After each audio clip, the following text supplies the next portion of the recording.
Hey everyone, it's Ange at Still City Scented, where we primarily discuss artsy retro perfume, indie perfume, and vintage perfume.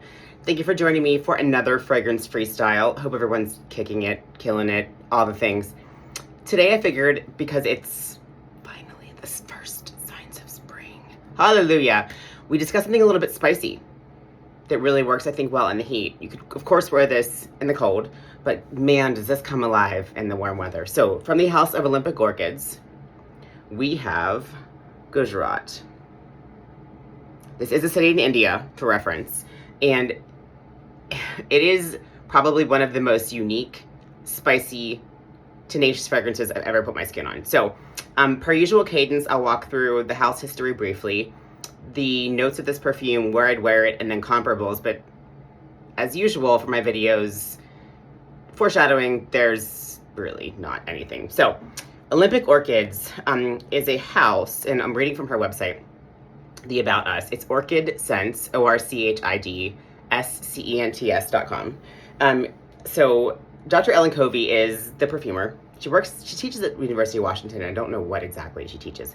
But it says, Olympic Orchids perfume is the natural outgrowth of Olympic Orchids, Inc., which was originally established in 2006 by Dr. Ellen Covey as an orchid plant nursery. So I have the brownest of thumbs on the planet, so kudos to her for even keeping plants alive.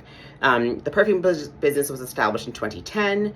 It's become internationally known. She's got a lot of art and olfaction awards, and she does a lot of collaborations with other perfumers as well. My favorite collaboration, I think, she worked on the Devil Scent project with, I think, 4 other perfumers, and I need to talk about her 4 scents of those in totality because they're all fantastic lab based fragrances.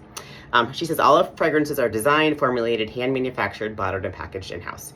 And her sample sets are ridiculously reasonable. So if you haven't explored this house, I urge you to go check it out. She has I think 40 some offerings at the moment, and you'll probably find something that you'll enjoy or don't know that you'll enjoy through a sample. So definitely go check it out. So back to the notes though, give me a second now that I'm off that page. So as an aside, if you go to her website and look up fragrances, she has it broken down into special editions, Devil Scent Project, florals, gourmands, resins, and incense. Sense of place, this is one of them. Spicy and woody and herbal. So at least if you know your general scent preference category, you can pop in there and figure out if there's anything that you're liking. But let's go to Sense of Place. And, okay, Gujarat. So these come in samples, 5 ml, 15 ml, 30 ml, 60 ml, 100 ml. The notes listed here are wrong on Parfumo, so stick to the website. Excuse me, but it says on here, the description is a smoky, spicy, oriental-like, full-scale Bollywood extravaganza for the nose. Gujarat is made with about every spice you can name, and she's not lying. And probably never heard of, also not lying. Softened and sweetened with tropical flowers, presented on a platter of smoky woods, resins, and balms, and garnished with a dash of chili and a twist of lime. It's like nothing you've ever smelled before, and it's true. And it is kind of polarizing. She says you may love it, you may hate it, but either way, you'll have a unique and exotic perfume experience, and I leave it. It's from 2011. So the notes, and they really, as I mentioned before, my skin does not follow a typical top, mid, base note profile, but on here she lists saffron, which you definitely get in the opening, suli, which is holy basil, very spicy, tigettes, which is an earthy floral, jasmine, it's not terribly animalic jasmine, rose, cardamom, cumin, fenugreek, ginger, curry leaf, turmeric, mango, spikenard. Spikenard is ridiculously difficult to work with. So Darren Allen kindly sent me some spikenard oil, and he's like, look, I don't really know what to put this in because it can be so naughty in fragrances. So I'm really impressed that she did this so well in here. And spikenard, for those of you who don't know, it's a very, very earthy, deep scent. So used in bad proportions, it can really imbalance a perfume completely. So it's just a little spikenard in here, but it's absolutely gorgeous. And then olibanum, vetiver, and it's definitely Haitian vetiver because it's bright. Patchouli, choya loban, black agarwood, and sandalwood. So choya loban is that seashell type smell. Black agar, a type of oud, and then sandalwood. I don't know if it's mice or sandalwood, but it is beautiful. So I've got like a 30-minute dry down. This is the second time I've sprayed this today. But when you spray it initially, it is saffron and soli right in your nose. So wow, she's not kidding. It is so spicy, and it's almost surprising. Like, first time I sprayed it years ago, I was like, wow, this is crazy, right? It really is crazy. But then after that initial, it's still that basil.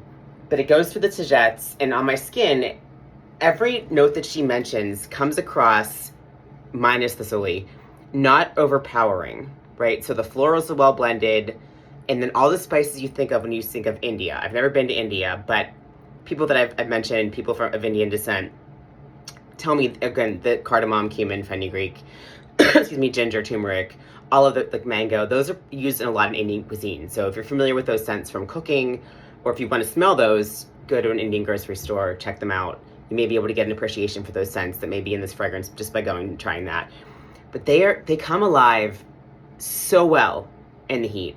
It's fine in the winter, but really it opens up and blossoms so beautifully in this fragrance. So about, yeah, I won't get the florals come alive about an hour in for my skin, and then slowly these other spices start to come in. So you get some cumin, you get some mango, some turmeric, spikenard and olibanum are not as powerful as you'd think they would be, obviously, because those are two really strong notes. But then it dries down to this beautiful vetiver, patchouli. The cholla is present. The sandalwood is really what dominates, though, about hour 3 or 4 in my skin. And this is just, it's so unique and so beautiful. I have not smelled anything like this, and I have a very big collection of very spicy and resinous things. This is just absolutely fantastic. Now, on Parfumo, someone compared this to Jubilation Man 25 by Amouage. And I said, I disagree wholeheartedly. Actually, I said something way worse than that, but I'm going to keep it PG for the video. I don't find them similar at all. No, not even the same concept. So where I would wear this, though, honestly, this is one where you'd have to give it, and I put 2 sprays on, right? God, it's so wonderful. But it may be a little much for sensitive environments, like public transit, work, school, hospital, doctor, etc., if you spray too much. So again, her sample sets are really reasonable. I would recommend going and sampling it. I'd start with 1 spray if you're going out, but just like most scents I mentioned, spend some time with them at home on different days, during different weeks, to get an appreciation for how your skin reacts, different moods, different settings, etc., before you wear something like this out. I think it's so beautiful, honestly. You will not smell anything like this, as I mentioned, I don't think anywhere. So, God, if you're just looking for something, and the chili is present the whole entire time too, and lime. It's so wonderful. Like, this is going to be so banging in the heat. Like, it's great now, and it's just going to bloom. Ugh, I'm so excited. So yeah, again, if you're going to wear it out, I'd start with a spray, get an appreciation for it, smell it now in the spring, and then once it starts getting actually hot, like in the summer, I'd give it another go and see what happens. But this is just, I actually really love this. This is my 2nd bottle of this, and I haven't even finished the first, and I saw this for a deal on Mercari, and I was like, yoink, this is mine also, because I don't want to be without it. She also has a sale around Christmas time where everything I think is 20 or 30% off, but I don't have any other sales that she has. But again, her stuff's so reasonable. If you're trying to find it on eBay or Mercari, people do not discount it at all on those sites. It's like, I think 65 bucks is her 50 or 30 ml or something, and it's like 55 bucks on Mercari right now. I'm like, bro, that's not a deal because all the fees. So again, I would just go to the source of Olympic Orchids, or I'm sorry, orchidscents.com, and check it out. But other than that, yeah, I would definitely check out Gujarat if you like spicy, if you like unique. It is absolutely fantastic. So, all right, guys, thanks for hanging in with me, and we'll talk soon. Take care. Bye.